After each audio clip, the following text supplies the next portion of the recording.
मानदूत express, आवाज जनसामान्यांचा। इतिहास वाचून पहा।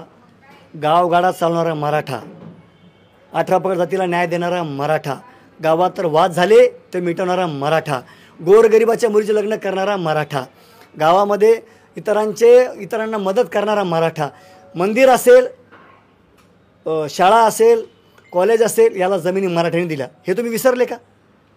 याच्यावर बोला ना, याच्यावर बोललं पाहिजे। मराठ्यांनी सगळ्याला सामावून घेतलेलं आहे। छत्रपती शिवाजी महाराजांनी सगळ्या जाती धर्माला समान न्याय दिला। त्यांच्याही मावळे आहोत, बाकी विषयावर बोलणार नाही। परंतु तुम्ही मराठ्याचे निगेटिव्ह पॉईंट पाहण्यापेक्षा पॉझिटिव्ह पॉईंटवर कोण बोला मराठ्याच्या, त्याच्यावर बोललं पाहिजे। मराठा हा सर्व जाती धर्माला सगळ्या जाती धर्माचा मोठा भाऊ म्हणून गणला जातो आणि मराठ्यांनी आजपर्यंत सर्व मदतच केलेली आहे। हा काही मोजके लोक मुंडके असतील, तो 4 मुंडके म्हणजे समाज नसतो, तो तसे लोक प्रत्येक समाजामध्ये असतात। त्यामुळं 4 लोक 4 मुंडके म्हणजे समाज नसतो। तुम्ही बघताय, टी व्ही लावा, सोशल मीडिया काढा, पण तुमच्या खानदानीमध्ये इतिहास काढा, तुमच्यावर 2 JCB तरी फुलं उधळले का? तुमचा पुरा इतिहास काढा, तुम्ही राजकारण आल्यापासून 2 JCB तरी फुलं उधळले का? 200 JCB लावून फुलं उधळतात मनोज भाऊ जरांगेवर। समाज त्यांच्या पाठीशी आहे। मनोज भाऊ जरांगे म्हणजे सध्या मराठा समाज ही व्याख्या बनलेली आहे, लक्षात ठेवा। हे मी बोलत नाही, हे समाज बोलतो। टी व्ही ओपन करून बघा, अख्ख्या टी व्हीवर आणि 10 ड्रोन कॅमेरे होते, 20 ड्रोन कॅमेरे 20 ड्रोन कॅमेरे लावले तरी कॅमेऱ्यामध्ये पब्लिक मावत नाही। एवढी पब्लिक मनोज भाऊ जरांगे सभेला असती। हे मी बोलत नाही, हे मीडिया बोलती। तेव्हा सांगायची गरज काय? मनोज भाऊ जरांगे म्हणजे मराठा समाज आणि मराठा समाज म्हणजे मनोज भाऊ जरांगे ही व्याख्या झालेली आहे। धन्यवाद।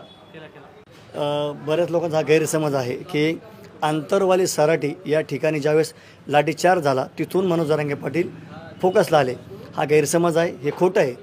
मनोज भाऊ जरांगे गेल्या 20 वर्षापासून, मी रिपीट करतो, मनोज भाऊ जरांगे गेल्या 20 ते 22 वर्षापासून या चळवळीमध्ये सक्रिय आहेत। हा लढा त्यांचा आजचा नाही, हा लढा त्यांचा 22 वर्षापासून त्याचा लढा सुरू आहे। आणि गोदापट्ट्यात जी 123 गावं आहेत त्यांची शिवबा संघटना होती, संघटनेच्या माध्यमातून त्यांनी हा लढा लावून धरला होता।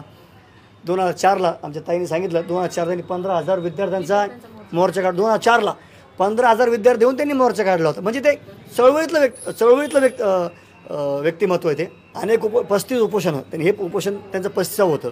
याच्या अगोदर त्यांनी 34 उपोषण केले होते मनोज भाऊनी।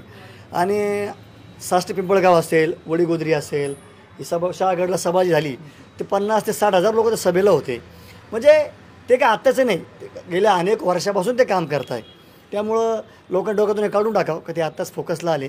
त्यांनी स्वतःचं आयुष्य घातलं, अतिशय हालाकीची परिस्थिती, अतिशय घरी म्हणजे त्यांच्या घरावर भाऊनी सांगितलेलं आहे, घरावर आजही त्यांच्या सिमेंटची पत्रे आहेत, नाही गेले तेच तर समाजाला भावलं ना। त्यांच्यातला तोच प्रामाणिकपणा समाजाला दिसला की हे व्यक्तिमत्व मॅनेज न होणार आहे। त्यांनी कोपऱ्या कापरात गेले नाही, जे काही बोलायचं ते जनतेसमोर बोलले। जर मंत्र्याचा फोन आला असेल मुंबईहून तर स्पीकर ऑन करून त्यांनी साऊंडला स्पीकरला फोन लावलेला आहे। आणि समाजाने त्यांना जे डोक्यावर घेतलेलं आहे त्याचं कारणच ते प्रामाणिक व्यक्तिमत्व, साधं सरळ आणि प्रामाणिक। त्यांची भूमिका स्पष्ट आहे। मराठ्यांना सरसकट ओबीसीत प्रवेश आणि सरसकट कुणबीचं प्रमाणपत्र, ही त्यांची भूमिका समाजाला पटलेली आणि ते होण्यासारखं आहे। म्हणून त्यांना समाजाने डोक्यावर घेतलेलं आहे। आवने आणीत ते जरांगे पाटील बोलण्याचं आवने आणीत, जसं त्यांना सरळ ज्या भाषेत बोलता येतं तसं ते बोलतात। हां, तुमच्यासारखे नकले नाही ते। कष्टाची भाकरी खातात जरांगे पाटील, कष्टाची भाकरी, हा असा विषय। आणि भुजबळांना मी सांगू इच्छितो की तुम्ही ओबीसी समाज असेल, ओबीसी समाज बांधव असतील, इतर समाज असेल, तो सगळा समाज, त्यांच्या सगळ्यांच्या भावना आहेत की आता गरजवंत मराठ्यांना आरक्षण मिळालं पाहिजे। तो सगळा समाज आमच्यासोबत आहे, मनोजदादा सोबत आहे। मी स्वतः दादासोबत महाराष्ट्र फिरलो त्यावेळेस मला पाहायला मिळालं, साळी माळी कोळी मांग महार चंभार कुंभार गुरव न्हावी 18 पगड जाती आणि 12 बलुतेदार हे भाऊसोबत आहेत। त्यामुळं भुजबळ सारख्याने किती उड्या मारल्यात काही फरक पडणार नाही।